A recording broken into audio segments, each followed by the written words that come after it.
নমস্কার দর্শক বন্ধু, Manjula Chatterjee, Facebook page, YouTube short channel video. অনেকে বলেন যে মাছ ভাজার সময় মাছটা ভেঙে যায়। কখনোই ভাঙবে না। যদি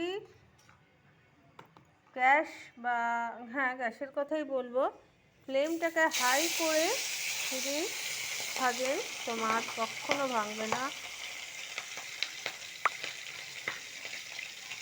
সবসময় ফ্লেম কিন্তু হাই করে ভাজতে হবে, তাহলে কিন্তু মাছটা এক ফোঁটা ভাঙবে না। আমি দেখাচ্ছি আপনাদের।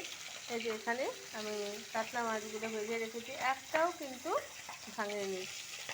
এরকম অনেকেই বাটা মাছ ভাজতে করতে গিয়ে, ফ্রাই করতে গিয়ে বা ভাজতে গিয়ে ভেঙে যায়।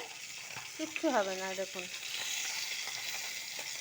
কোনো সময় লো ফ্লেমে মাছ ভাজবেন না। যেমনকার মাছ ঠিক তেমন থাকবে।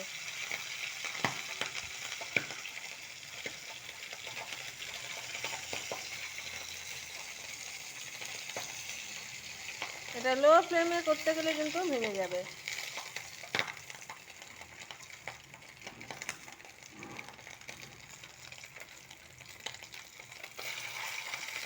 দেখেছেন, এক ফোঁটা কিন্তু এটা ভাঙেনি বা আর ভাঙবেও না। মাথাটা একটু ভালো করে ভেজে নিচ্ছি। তা হাই ফ্লেমে সবসময় চারাপোনা হোক বা পাকা মাছ হোক এইভাবে ভাজবেন।